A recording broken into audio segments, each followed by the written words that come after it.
Louvado seja o Senhor pela sua presença, amém? Pela presença daqueles que estão nos visitando, daqueles que nos acompanham de casa. Último sábado do ano nós escolhemos estar aqui na presença do Senhor e isso é muito bom. E eu aproveito que o pessoal aqui na igreja está de pé, você aí na tua casa, se não puder ficar de pé, pode curvar a sua fronte. Vamos pedir ao Senhor que nos unja nesse momento.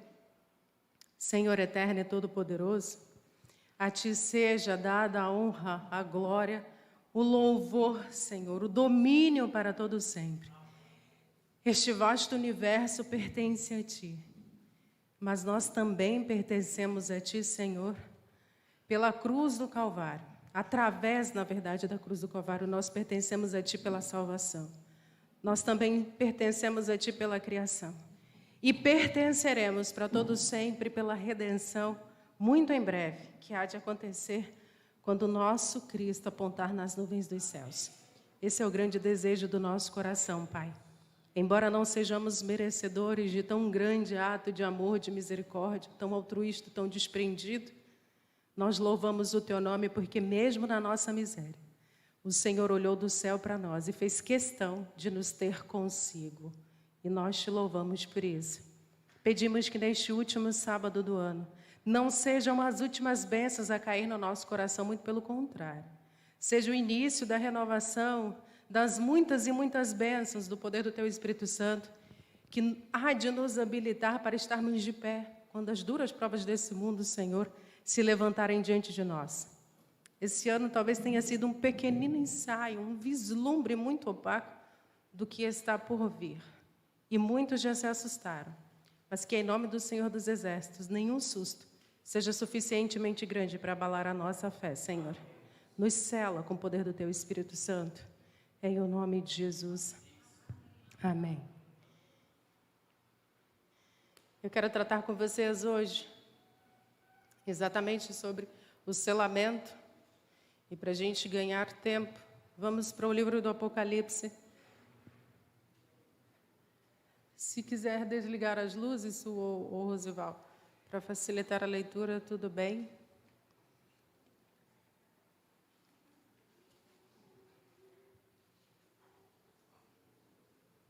Apocalipse capítulo 7. Vou pedir a alguém que me auxilie com água, por favor.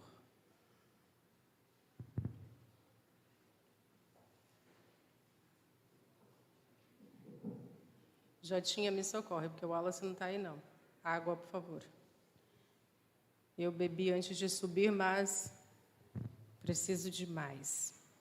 Amém? Apocalipse capítulo 7. Quero ressaltar aqui a presença ilustre de um ex-ancião desta casa, ancião por muitos anos e um dos responsáveis também pelas várias e várias reformas da nossa igreja, que é o nosso irmão Lete Moraes, vulgo Wellington, porque ele é mais conhecido como Lete. Moraes, se levanta aí, por favor, porque tem alguns irmãos novatos. Esse é o nosso ancião de muitos anos aí, ancião honorário, né? Uma vez ancião, sempre ancião para a glória de Deus. E a esposa dele, a Fernanda Matos Moraes. Nandinha, por favor. A Nanda e o Lete agora são membros da igreja do Nelson Costa. Mas acho que estão expandindo aí, né? Para o Brasil. Daqui uns dias, acho que eles partem para abençoar outros lugares também, talvez para congregar em outra igreja.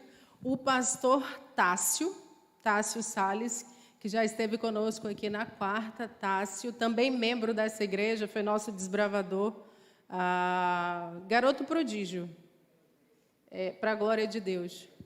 E a Thaisa, eu cometi o equívoco, o erro, na verdade, não perguntaram o nome do teu esposo, que também é pastor. Paulo. Pastor Paulo, o pastor é de Salvador, é isso? Trabalhando em Salvador, então. O pastor Paulo com a família dele, nós temos o Lete, e temos várias outras pessoas aqui também que costumam congregar conosco. Deus abençoe a presença de vocês aqui. Apocalipse capítulo 7, a partir do verso 1.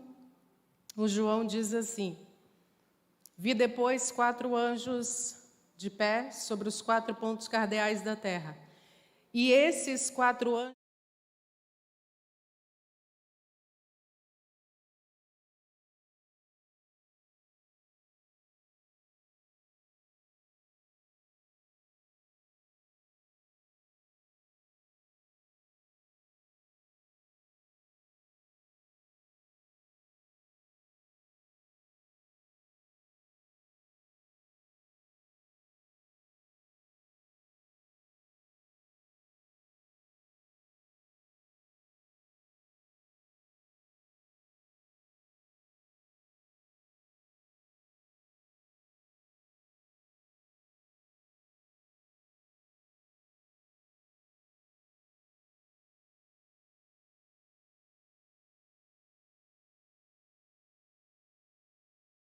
leitura da versão A Palavra da Bíblia. É a versão A Palavra, mas não em português. Está em espanhol, então eu tive que fazer uma modificaçãozinha, porque você pode ter a versão A Palavra e está também um pouquinho diferente. João, ele começa dizendo que viu, né, depois de alguma coisa, ele viu 4 anjos de pé. E o que é essa alguma coisa que João vê? A gente precisa contextualizar, porque a gente não pode pegar as coisas soltas. O que João vê aqui vem na sequência da abertura do 6º selo. A partir do verso 12, se você fizer uma leitura rápida, aí você vai ver que o sexto selo é aberto, e quando João vê que esse selo se abre, então vem terremoto, acontece na verdade, terremoto, o sol se escurece como se estivesse em luto, a lua se torna como sangue, as estrelas caem dos céus sobre a terra como figos verdes, sacudidos por um vento impetuoso. O céu então se rasga como um pergaminho e ele vai se enrolando. Todos os montes e ilhas estremecem em suas bases. Então os reis da terra, nobres, generais, ricos, poderosos, todos absolutamente, escravos e livres, se esconderam nas covas e nas montanhas, nos penhascos, dizendo: caiam sobre nós e nos escondam, para que não vejamos aquele que está sentado no trono, para que não dê contra nós a sua ira, a ira do Cordeiro, porque chegou o grande dia da ira do Senhor, e quem é que poderá resistir de pé? Esse é o contexto, essa é a visão que João tem antes de ver o selamento do povo de Deus. Então, para a gente situar o selo de Deus, o selamento do povo, ele está dentro desse contexto da abertura do 6º selo. Para quem já tem um mínimo de estudo sobre profecia, sabe que pelos acontecimentos descritos na abertura do selo, terremoto, sol escureceu, queda de estrelas, a lua se tornando como sangue, aí, poderes dos céus abalados, nós estamos vivendo esse período, né, da abertura do 6º selo. Essas coisas já aconteceram ao longo da história. E nós estamos, então, após esses acontecimentos de queda de estrelas, sol, nós estamos vivendo esse pós, que é exatamente esse período de selamento. Esse período de selamento, ele está em marcha ao longo dos últimos 200, 300 anos por aí, creio que 300 anos por aí, desde que os primeiros acontecimentos do 6º selo começaram. Esse selamento final se põe em marcha. E por que um selamento final? Porque o selo de Deus, ele foi posto sobre o povo de Deus ao longo da história. Deus nunca deixou o seu povo sem uma marca distintiva, porque o povo selado precisava servir de exemplo, precisava servir de vitrine para aqueles que não tinham o temor de Deus e desejar também receber esse selo ou se entregar, se converter ao Deus de Israel. E pode passar aí o slide. Antes de aprofundar essa questão do selamento, eu quero apresentar para vocês o que é um selo e para que ele serve. Pode passar, por favor. Eu trouxe aqui a imagem de alguns selos que vocês estão na sua tela aí. Tem alguns selos aí, inclusive os selos modernos, que às vezes alguns acham que não são selos, mas são. E selos muito antigos, como esse cilindrozinho acinzentado sobre uma plaquinha de argila, né? E aí a gente vê a impressão de figuras humanas e alguns desenhos de leão, para quem não conseguir detalhar o selo ali.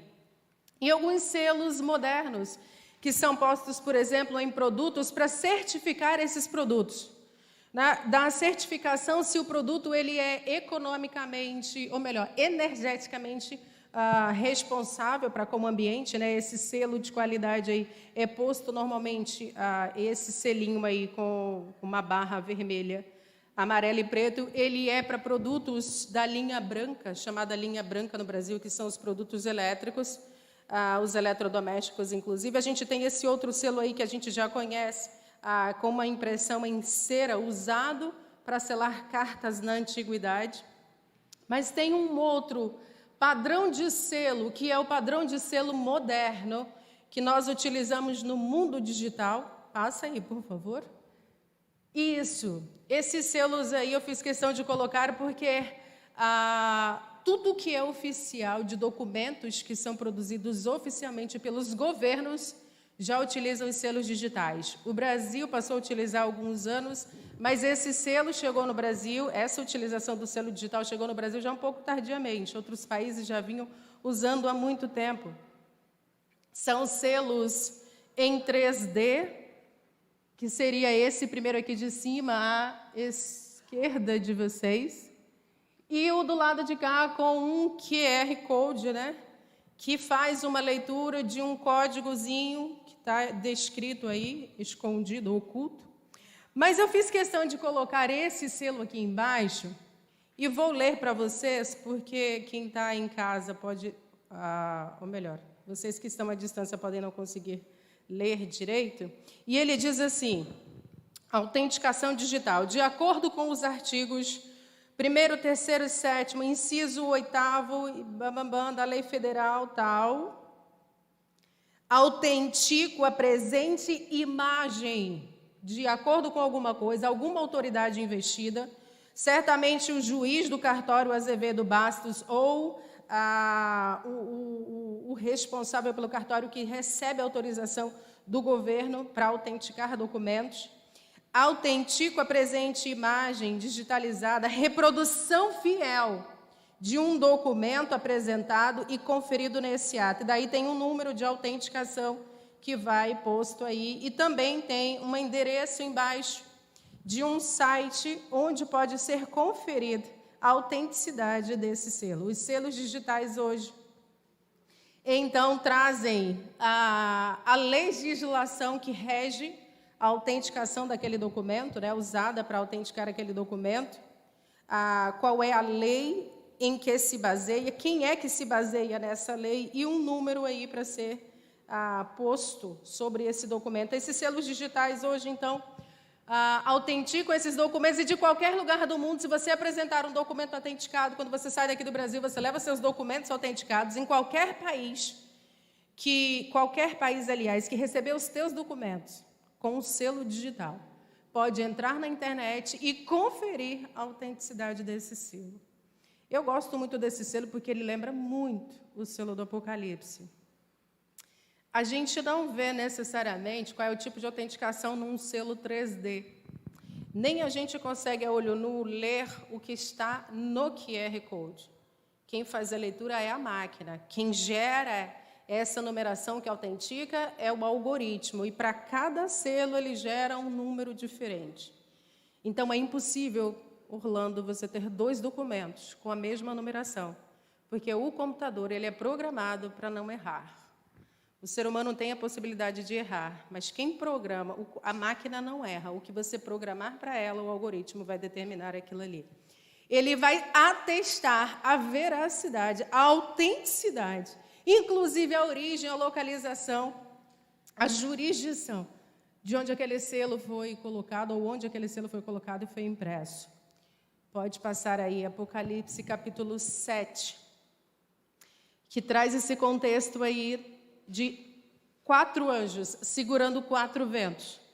Ventos, dentro de profecia, a gente não tem tempo aqui para detalhar, mas veremos o contexto da palavra vento, mas alguns detalhes mais que vão justificar.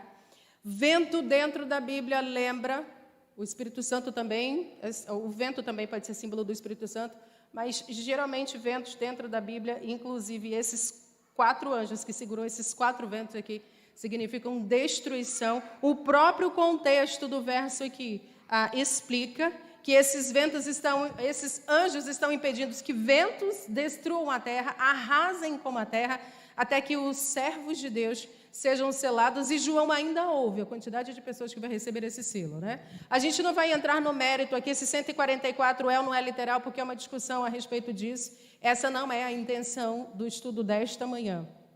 Mas a história se repete.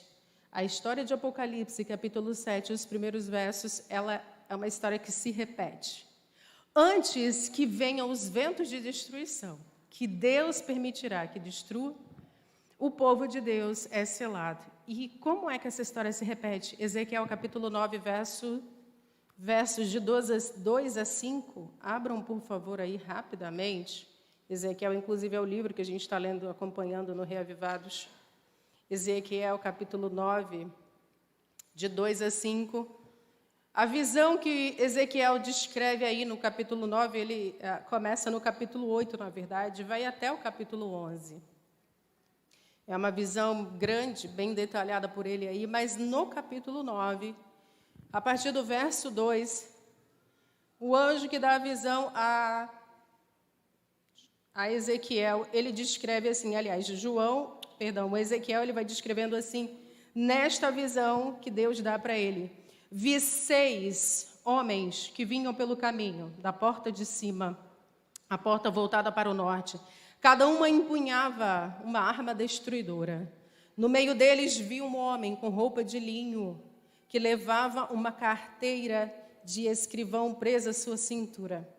Eles entraram e se puseram junto ao altar de bronze. A glória do Deus de Israel se retirou para cima dos querubins, sobre os que repousavam, e se dirigiu até os umbrais da porta do templo.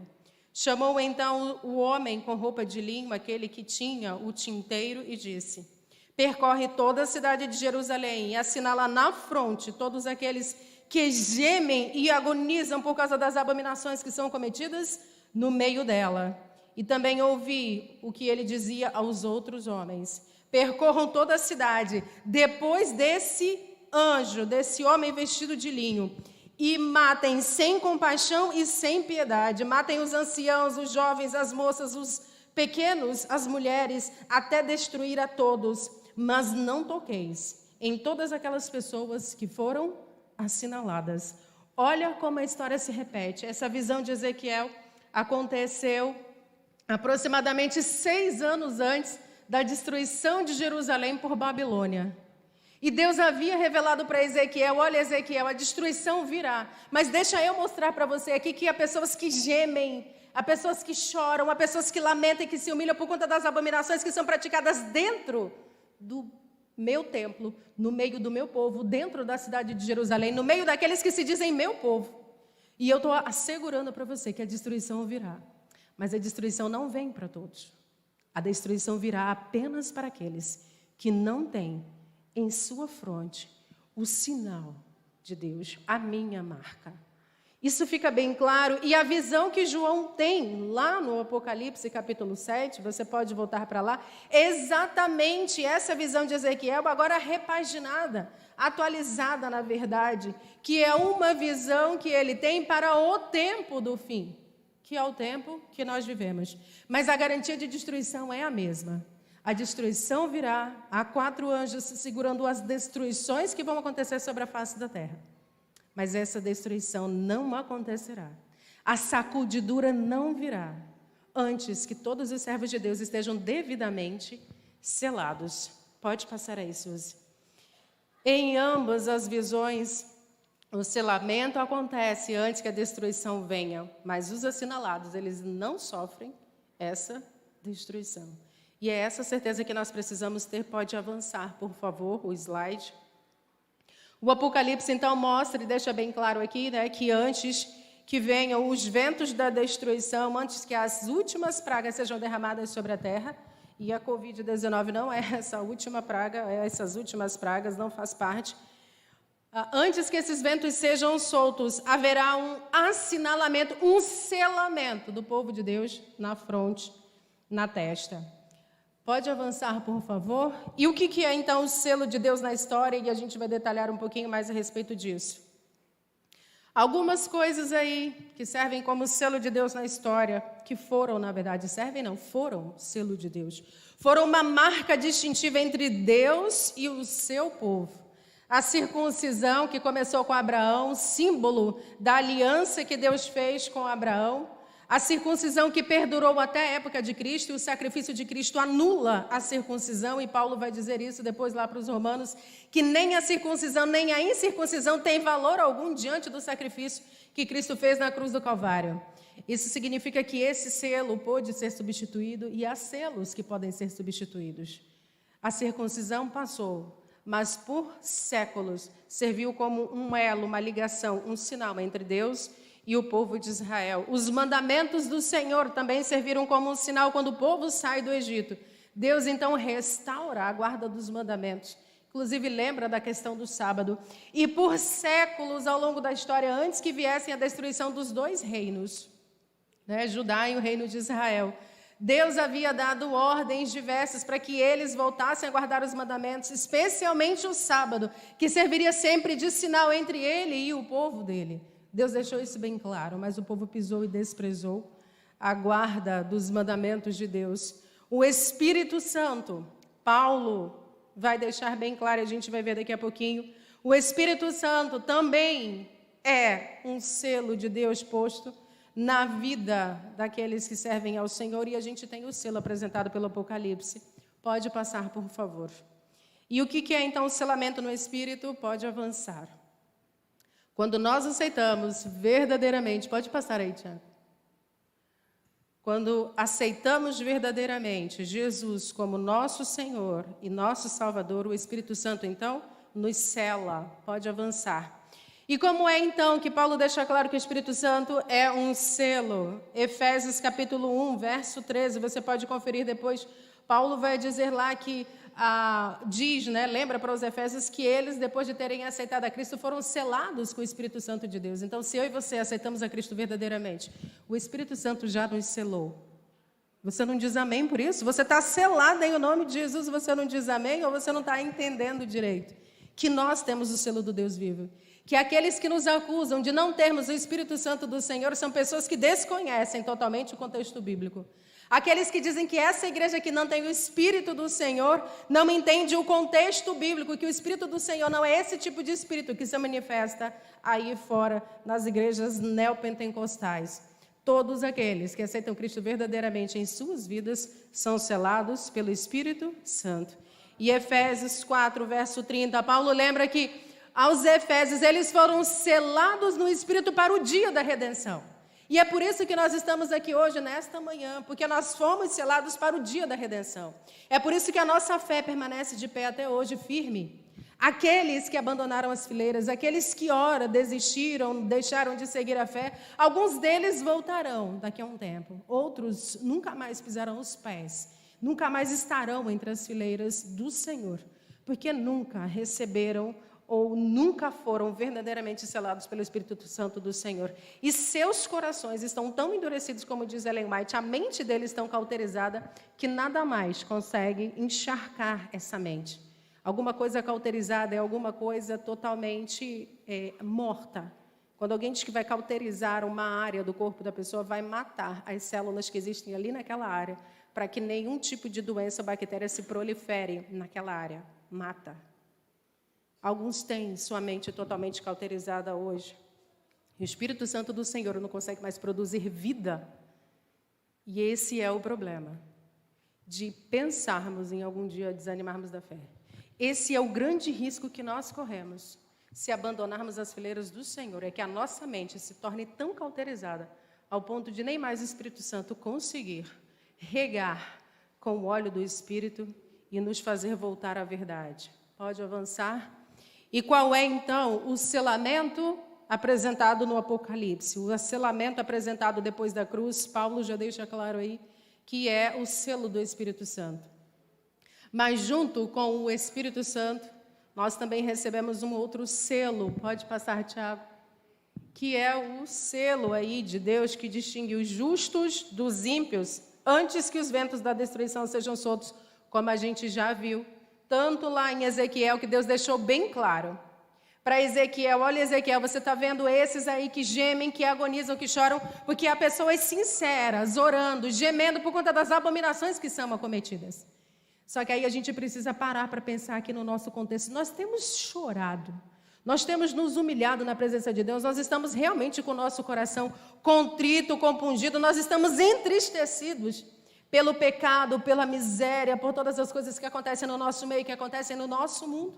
Nós temos orado, nós temos jejuado, nós temos buscado ao Senhor, pedindo misericórdia, antes que esses ventos de destruição venham. Ou nós temos vivido no século 21, como todos os outros têm vivido mundo afora aí, de modo totalmente destruído, achando que a destruição nunca virá, embora preguemos que ela vem. Conheço alguns que uma simples pandemia, e eu não estou diminuindo aqui a gravidade da coisa, eu estou colocando uma simples pandemia porque os nossos olhos ainda não viram esses ventos destruidores que serão soltos sobre a terra. Que uma pandemia, a pessoa abre a boca e diz assim, desanimei total. Filho, não é uma pandemia que desanima você. A pandemia veio só para revelar o que já estava dentro de você. Daniel, Ananias, Misael e Azarias lá na Babilônia, José no Egito, Esther na corte de Assuero. Essas pessoas não tiveram que enfrentar uma Covid, foram escravizadas, arrancadas de seu povo, viram seus parentes serem mortos. Foram acorrentadas, andaram meses até chegar ao local do cativeiro. Viveram submissas, não tinham templo para congregar, não tinham a oportunidade, a liberdade de cultuar a Deus como eles haviam cultuado, como eles cultuavam quando eram livres e viviam em Israel. E nenhum deles perdeu a fé, nem diante da fornalha, nem diante da cova dos leões. Não perderam a fé. Por que então uma pandemia vem para dizer desanimei total? Ela veio apenas para revelar a podridão que já vinha começando dentro de alguns de nós há muito tempo. E às vezes Deus permite, ou precisa permitir, que algumas coisas aconteçam para nos dar uma ligeira sacudidura, uma ligeira incomodada, para a gente perceber que lixo a gente tem carregado dentro de nós, ou que tipo de fé nós temos cultivado, se suporta a pressão de uma doença, de um vírus que nem é o mais mortal, como a gente já falou, se minha fé resiste a isso, ou se minha fé sucumbe a qualquer coisa. Vem apenas para revelar, né?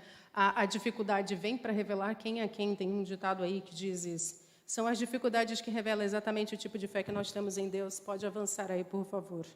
O selamento do Apocalipse, então, é um sinal muito claro de que, entre Deus, aliás, é um sinal que Deus e os anjos podem ler. Lembram que eu falei para vocês do selo digital? O selo de autenticidade. Lete não lê o que está dentro do meu coração e eu não leio o que está no coração do Tassi, no coração da Yasmine e no coração do Márcio. Você não lê o que está na minha vida diariamente. Você vê o que está por fora, mas você não lê o que está no meu coração. Só Deus e os anjos leem aqueles que verdadeiramente têm o coração firmado na rocha que é Cristo, independente da circunstância. Mas, antes que esses ventos destruidores venham, nós teremos sempre uma marca distintiva que há de revelar e deixar bem claro aqueles que verdadeiramente têm mantido sua fé na palavra de Deus como sendo uma palavra eterna que não muda nunca, incluindo a guarda dos mandamentos, de modo muito especial o sábado. Porque embora o selo digital, por exemplo, seja lido digitalmente por um leitor óptico, nós vemos essa impressão posta em um documento, autenticando que aquele papel ali é verdadeiro, atestando que aquele papel é verdadeiro. É verdade que estar na igreja, sentados nos nossos bancos no dia de sábado, não nos assegura sermos verdadeiramente adventistas do sétimo dia. Pode até nos distinguir das pessoas aí fora, mas não nos autentica diante de Deus. Entretanto, para aqueles que verdadeiramente guardam os mandamentos de Deus, lembrando que isso é um processo de santificação, o sábado será, sim, o sinal mais visível, a marca mais distintiva, mais clara, o selo mais claro daqueles que gemem, que choram, que agonizam por conta dos pecados que são cometidos no dia de hoje, no mundo em que nós vivemos. É um selo que que Deus, que os anjos podem escanear, ler na nossa face, atestar a autenticidade daquele que carrega o nome de Deus sobre si, antes que os ventos destruidores, antes que os anjos destruidores soltem todos os ventos que há de arrasar e varrer a terra. Pode passar, por favor. Aquele que receber e possuir o verdadeiro Espírito Santo será levado a toda a verdade que tiver sido revelada por Deus até aquele momento. Então, o Espírito Santo,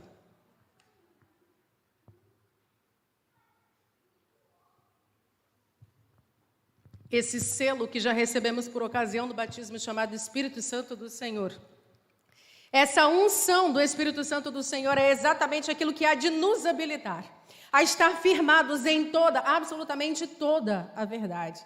A não descrer, a não desanimar, independente das circunstâncias ao nosso redor.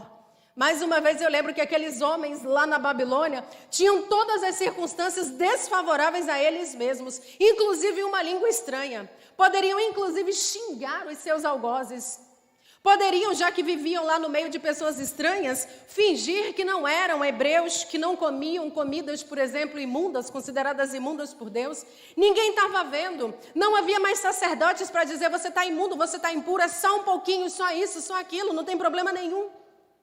Mas eles escolheram, independente da condição de escravizados, escolheram permanecer firmes. Eles carregavam na alma deles, dentro deles, uma autenticidade que ninguém era capaz de tirar. Não foi Dario, não foi Assuero, não foi Ciro, não foi o Nabucodonosor, absolutamente ninguém conseguiu tirar um selo que está impresso aqui. É por isso que, independente das circunstâncias que você atravessa, não importa a situação, quando você compra uma verdade aqui dentro, ninguém tira você dessa verdade. Quando você se fundamenta na verdade, pode vir qualquer coisa, absolutamente qualquer coisa. Você pode passar, inclusive, por dificuldades financeiras sérias. Pode até faltar alguma coisa dentro de casa. E eu estou falando isso para vocês porque eu sei o que é faltar coisa dentro de casa. Mas Deus nunca vai desamparar você. Porque mesmo que falte um dia ou outro alguma coisa na sua casa, Deus vai conservar a sua vida e sua saúde. Eu sou prova disso. Eu e os meus irmãos somos provas disso. Sem falar que vocês, há muitos aqui que passaram infinitamente mais dificuldades do que o que eu já passei. Se você está desempregado hoje, eu sei o que é ficar desempregado. Eu sei o que é pegar 5 meses de seguro-desemprego e dividir por 12 meses do ano. Sei absolutamente o que é isso. Sei o que é ficar com uma lâmpada e uma tomada funcionando dentro de casa. E sei o que é ser chamada diante de um gerente de recursos humanos da UESC para dizer assim, assine sua carta de demissão. Porque você se recusou a vir trabalhar nas sextas à noite. Concursada do Estado. Sei o que é ter que fazer escolhas. Podem não ser as suas escolhas, mas as suas escolhas podem ser tão difíceis quanto as minhas escolhas, porque cada um tem uma prova diferente. Eu falei para alguém recentemente que a sua frustração pode não ser a minha frustração, mas frustração sempre vai ser frustração. Dor é sempre dor. Você não pode minimizar a dor do outro achando que a sua é maior. Dor é dor. Cada um sabe até onde suporta. Cada um sabe até onde magoa e machuca. Dor vai ser sempre dor.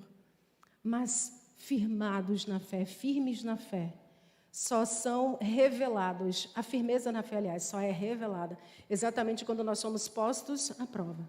Tempos de bonança não revelam absolutamente nada sobre a nossa fé. Nada. A nós mesmos, precisamos ser testados ou só somos testados quando somos provados pelo fogo. Pode avançar aí, Tiago, por favor.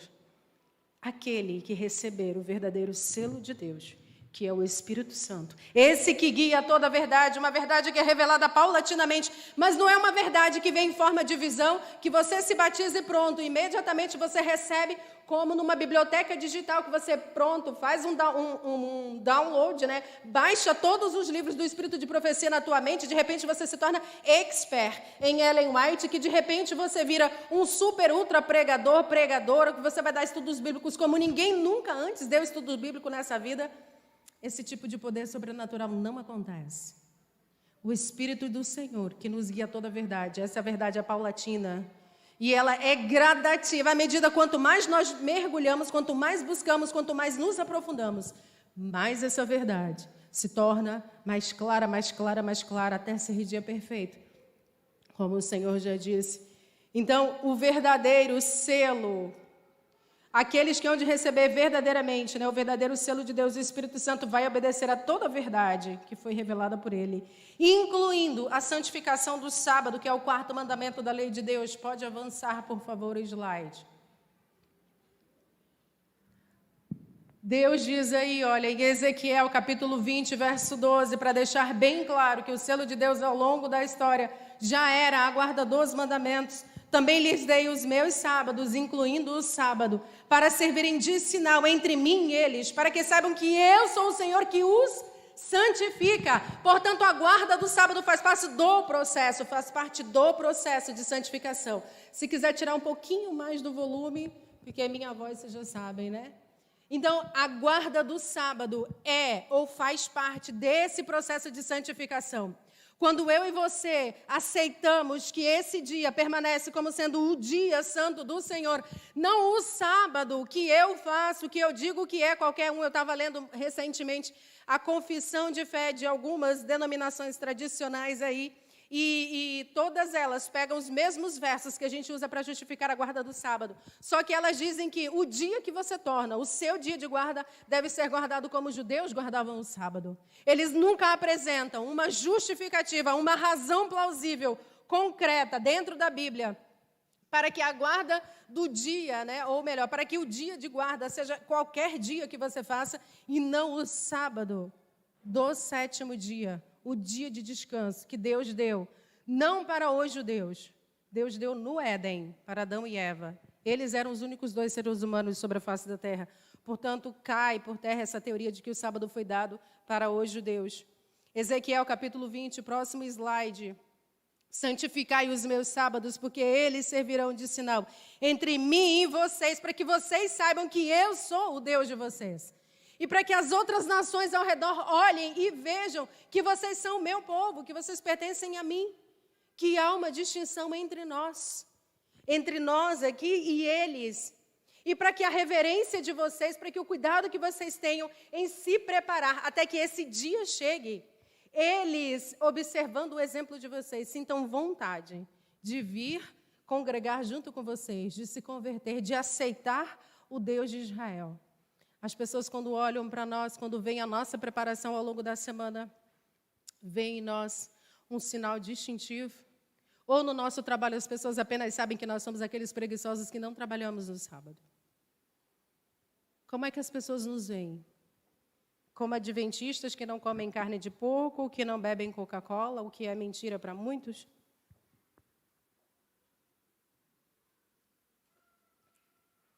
Para que saibam que eu sou Deus que vos santifica. As pessoas entendem que nós somos adventistas por quê? Como é que nós carregamos essa identidade no nosso nome? Pode avançar aí, próximo slide. Já estamos finalizando. O sinal, ou o selo de Deus, é revelado, então, na observância do sábado, um memorial divino da criação, livro Eventos Finais, página 192. Quantos serão selados? E aqui é uma das coisas assim mais... A Bíblia é muito fantástica, porque assim, uma coisa responde a outra mais adiante, e uma coisa se liga a outra bem lá para trás, e não tem como você estudar as coisas isoladamente. Quantos serão selados? Avança aí o slide, por favor, para o próximo do texto. Próximo. Olha só, Apocalipse capítulo 7, nós lemos e disse o que? João diz lá no verso 4, pude ouvir o número dos marcados, eram 144 mil. Como eu disse, a gente não vai entrar no mérito aqui da coisa, não vamos entrar nas discussões sobre esse número, 144 mil, mas essa visão João tem um pouquinho depois, eu não sei se foi em sequência, se for alguns dias depois, lá no capítulo 14.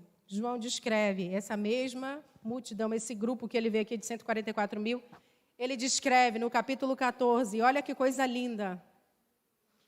Voltei a olhar e vi o Cordeiro de pé sobre o monte Sião, e o acompanhavam 144 mil pessoas, que levavam gravados na fronte o nome do Cordeiro e o nome do seu Pai. Olha que coisa fantástica. Os anjos, ou melhor, o anjo que estava assinalando na testa o povo de Deus, lá no capítulo 4, assinala exatamente na fronte, 144 mil. E quando João tem a visão de novo aqui no livro, no capítulo 14, ele vê o que é que está na fronte dessas pessoas.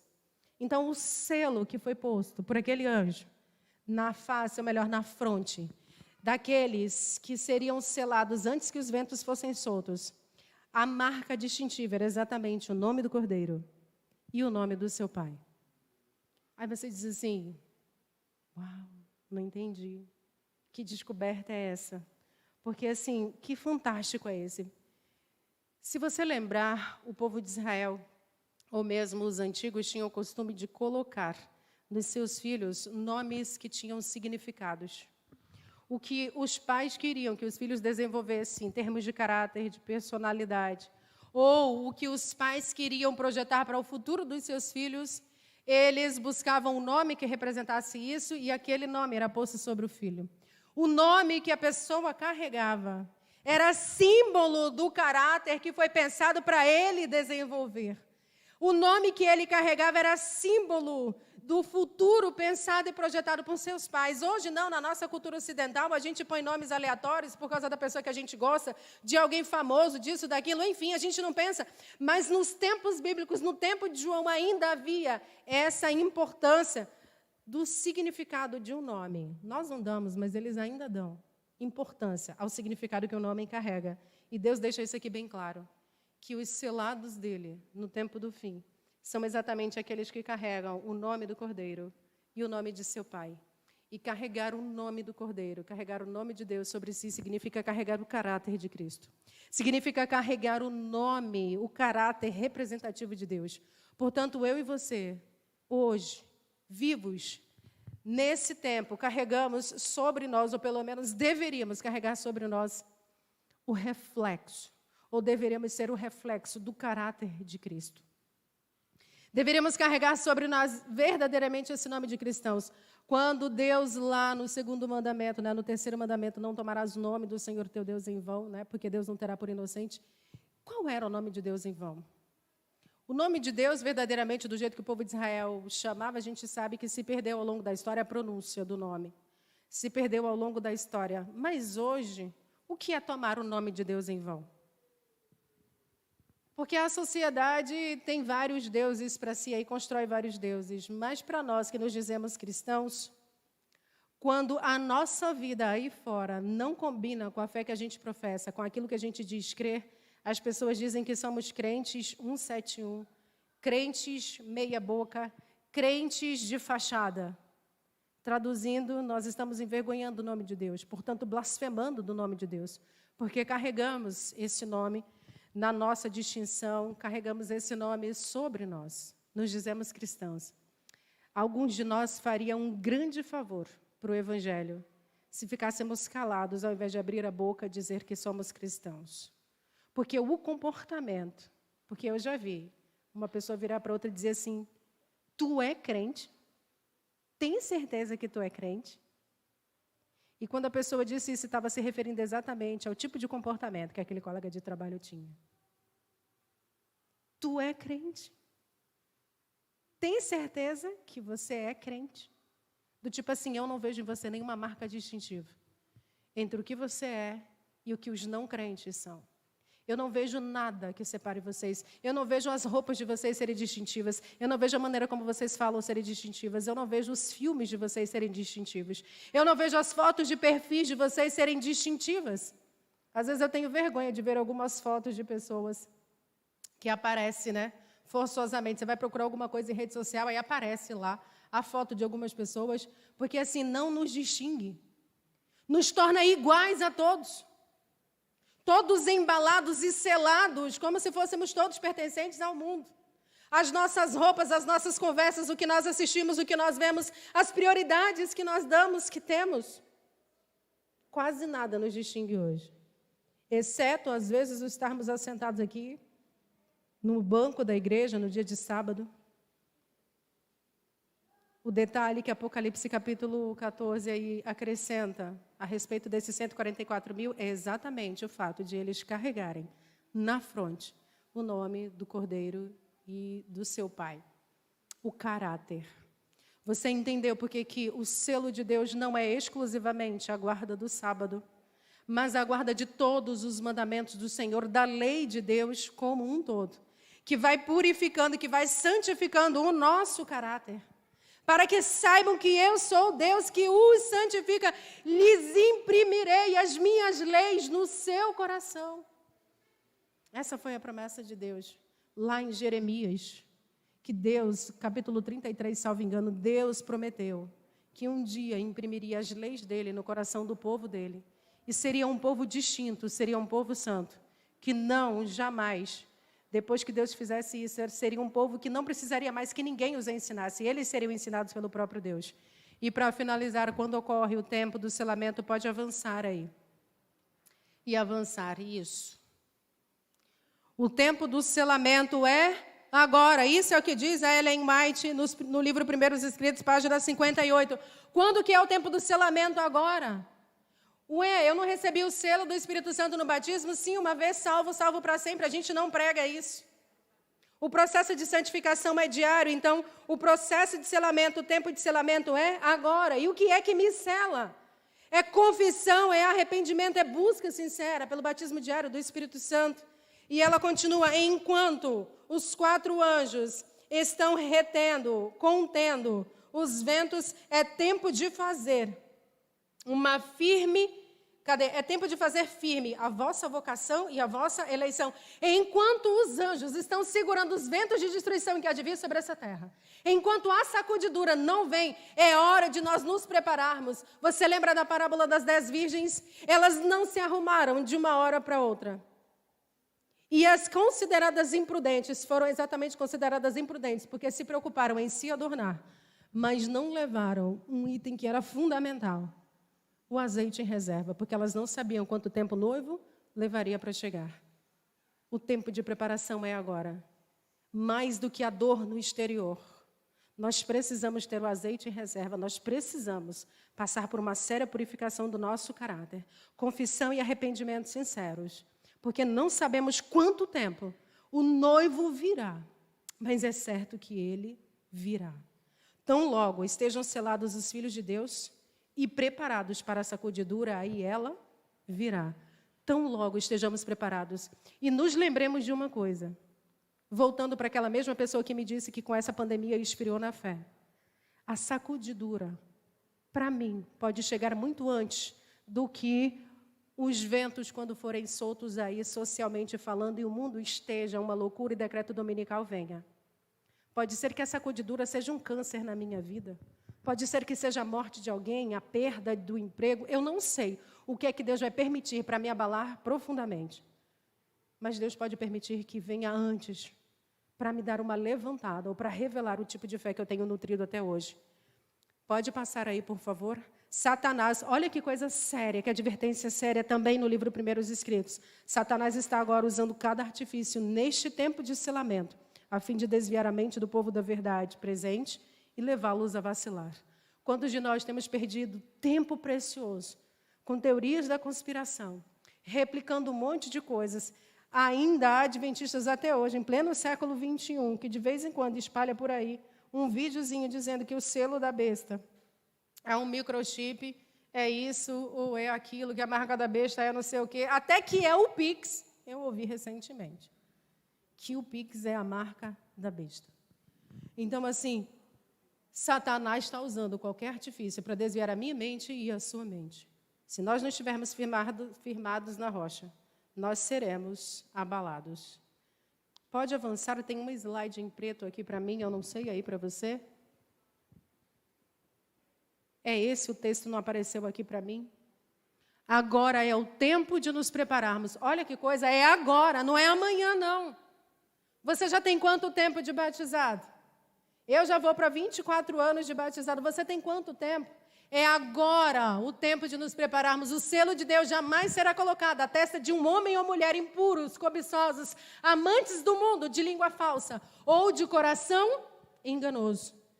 Se formos escanear a nossa vida, seremos tidos limpos ou seremos pesados na balança e achados em falta? Olha que coisa séria, que adjetivos terríveis, impuros, cobiçosos, amantes do mundo, de língua falsa e de coração enganoso, que engana os outros e engana a si mesmo.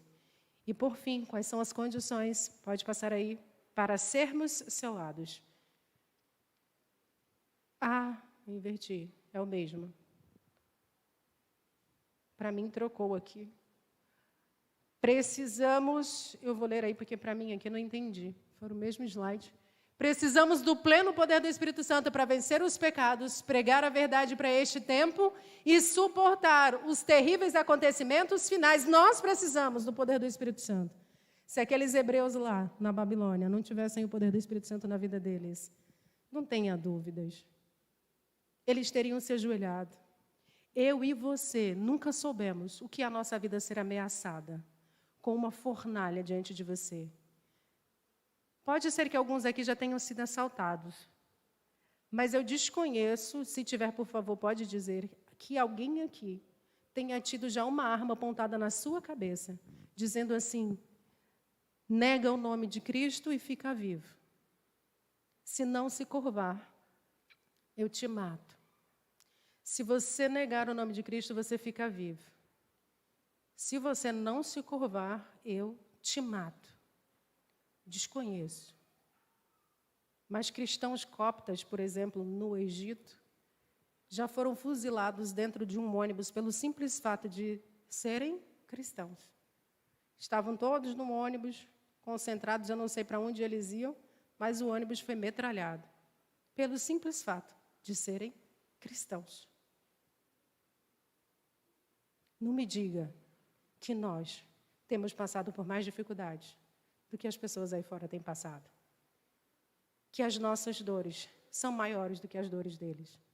Eu disse que cada dor é uma dor, porque cada um sabe até onde pode suportar. Mas a nossa fé, como disse Paulo, ainda não foi testada até ao sangue. Muito pelo contrário. Pode ser que até hoje estejamos carregando um coração enganoso, cobiçoso, impuro e mundano. E assim também tenha sido a criação, ou talvez esteja sendo a criação, dos nossos filhos.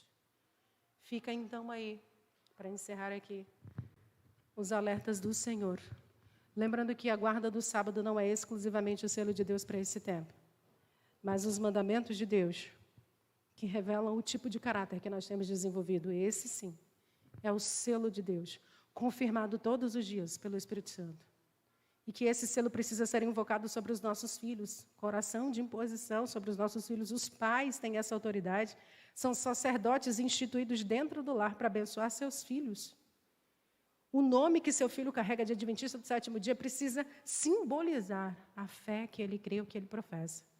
Você precisa se certificar de que sua família está posta no altar e de que a preparação para receber o noivo não tem sido uma preparação exclusivamente preocupada com coisas externas, com adornos exteriores, porque as virgens imprudentes se preocuparam com as roupas, com os adornos, com o penteado do cabelo, mas não tinham o principal, que era o azeite em reserva. A única coisa que faria com que elas, no momento mais escuro, porque foi à meia-noite, quando elas ouviram o clamor de que o noivo estava vindo, que elas precisavam de mais luz.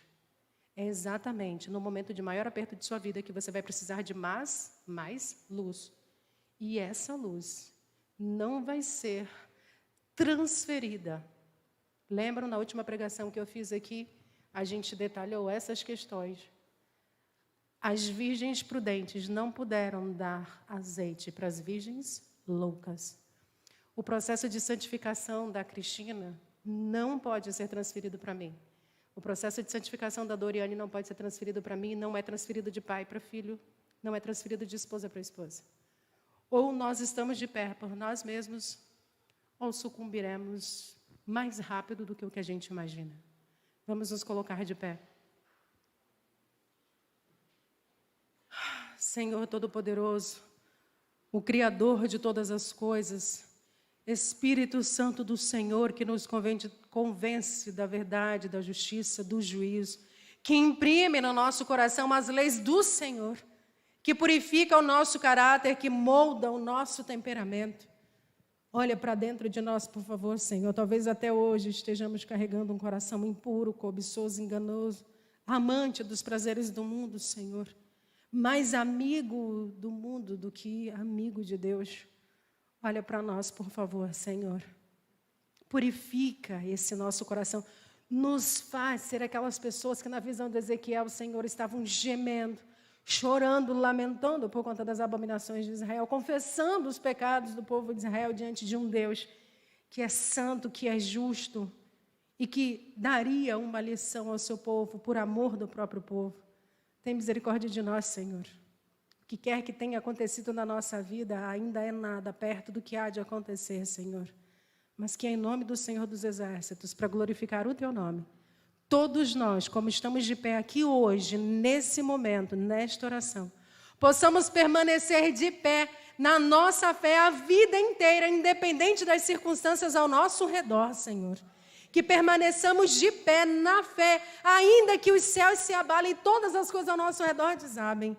Que possamos permanecer de pé diante de qualquer estátua desse mundo que nos obrigue a adorar, a ceder aos nossos princípios, que a nossa fé resista a todas as provações e que teu Espírito Santo, em nome do Senhor dos Exércitos, consiga penetrar essa muralha miserável que às vezes cerca nosso temperamento, nosso caráter, Senhor. Quebra em nome de Jesus e nos dá um coração de carne, tira de nós esse coração de pedra, Senhor. Nos ajuda nesse processo de santificação da nossa família também, Senhor. Investir tempo na qualidade espiritual da nossa família, Senhor, e também da nossa vida. E de modo muito especial, te peço agora, porque a gente tem orado por ele, vai ao encontro do Pablo, em nome do Senhor dos Exércitos, e dá àquele teu servo, Senhor, forças para que ele resista, qualquer que seja, Senhor, a prova que o Senhor permita que ele tenha que enfrentar novamente, mas que nem a fé dele, nem da esposa dele, que já atravessa uma séria crise depressiva, sucumbam diante, Senhor, da possibilidade de que as coisas desabem novamente, mas que a tua misericórdia, que cobre toda a transgressão, Senhor, a tua misericórdia, que trabalha na mente dos homens, vá ao encontro do Pablo agora, Senhor, e dê a ele a paz, que excede todo o entendimento, em o nome de Jesus. Amém, Senhor.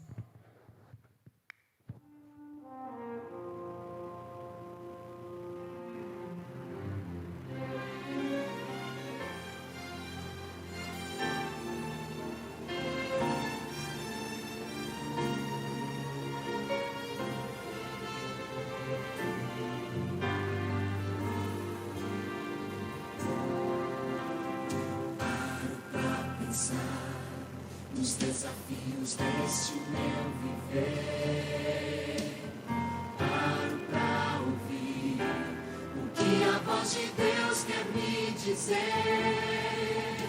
São tantas as pressões que tenho que enfrentar, mas bem acima delas sei que está meu Pai. Quero ser fiel a toda prova, fiel em qualquer tempo, qualquer hora. Quero ser fiel no que é pouco, para ser fiel no que é muito. Quero ser fiel a toda prova, não por uma mera obrigação, mas em resposta ao amor tão grande que um dia inundou o meu coração.